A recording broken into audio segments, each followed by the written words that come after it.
Long Island Bridge closure. Hmm. Have you heard about that? Nah, never heard about that. That's actually in Massachusetts.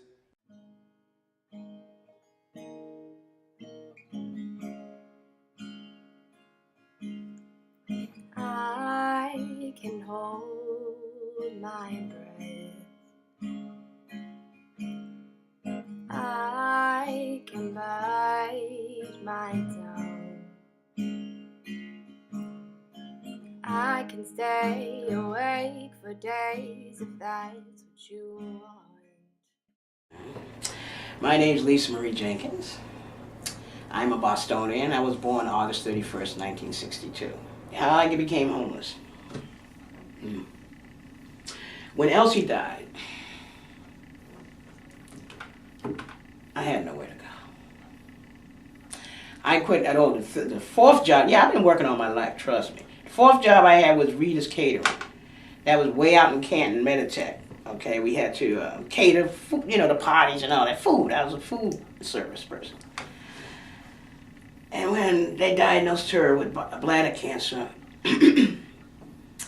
I knew I couldn't work way out in Canton and take care of her at the same time. So I quit. So from there, did you go to the Long Island shelter? Yeah. Long Island, otherwise known as Moon Island, is located off the coast in Quincy, Massachusetts. On October 8, 2014, the bridge connecting the shore and the island was announced unsafe and closed, forcing all the individuals on the bridge to immediately evacuate. Over the years, we all heard about the lousy or poor condition of the bridge, but no one was expecting that it would be closed immediately on October 8th, that all the residents and the men and women who are out there had less than a half an hour notice before they started busing them off the island. They weren't allowed to bring their personal property or their medication, and they had no idea where they were going. And this involved over 400 homeless individuals. Plus, there were 300 men and women in residential treatment programs, many of them in various stages of detoxing and therapy treatment, and some of which requires medication. The Long Island shelter was the largest homeless shelter in the Boston area. Like Elizabeth Kelly stated, the shelter housed up to 700 people. Individuals relied on the island as a safe place to sleep, to have a warm meal, to be provided with rehabilitation and detox treatments, child care facilities, and the various other resources the island had to offer. On October 8th, when the bridge had closed, individuals living and using the resources on the island, the volunteers and workers on the island, had no previous notice of the bridge shutting down. It was not until 2 hours before the bridge closure until they were notified. The best way to describe that day? Chaos. October 8th. Horrendous. We were treated like cattle. We didn't know what was going on. All you could hear was everybody, and everybody has to come into the cafeteria. Everybody has to come. Everybody has to go. I'm like, what's going on? So we're all stuck in this cafeteria. We don't know what's going on. They didn't tell us about no bridge until the last minute. About a half hour before we were put into the vans. That's when they told us about the bridge.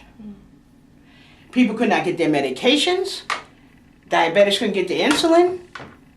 People with high blood pressure couldn't get to their medications. They had to leave all their stuff up where it was.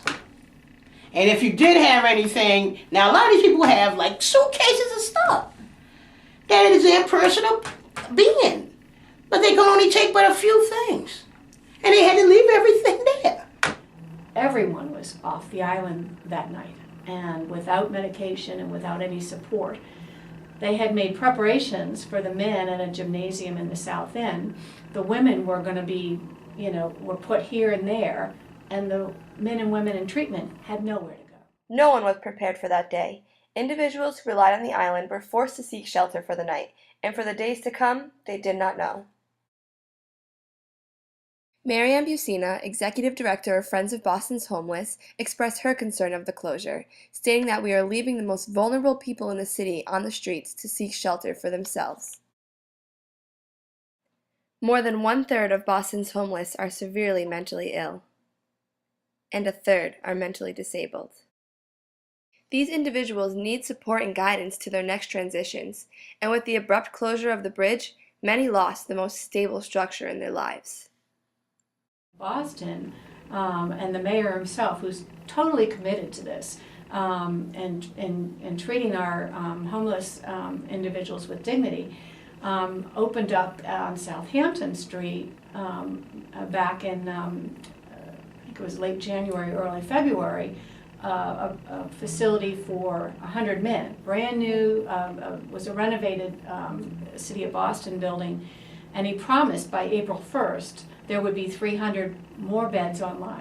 Not even expecting them until sometime this summer. So, but that again was for the men. Our community is for women, and they are still sleeping in hallways and open areas at St. Francis, at Woods Mullen, and at various other places without any consistency, without any kind of expectations about where they're going to be from one night to the next. 11 women have died out there this winter. I could have been number 12, but I know how to take care of me. I could have been number 12. Did you know any of those women, or did? Yes, I did. And were they at Long Island as well? Yes. And you think that's the reason why? Yes, they died. And also a couple of them were in a program, the SOS program, they were sober. They were trying to get their life, they were working. But then they're being thrown off, they go back to what they used to do. All of the individuals are facing a very difficult time, seeking shelter, meals, and basic necessities. Bucina, of Friends of Boston's Homeless, says the biggest issue is housing. Long Island was the largest shelter in the Boston area. She states that without a home or a stable place to rely on, how can you do anything else? Women especially have a hard time seeking shelter because most do not feel comfortable sleeping around men due to past experiences with domestic violence. Individuals were displaced to shelters all across the greater Boston area. However, the largest shelter after Long Island housed only 250 people, and that was for men only. But for overnight shelter beds where women can go, keep their belongings, no, there isn't anything permanent yet.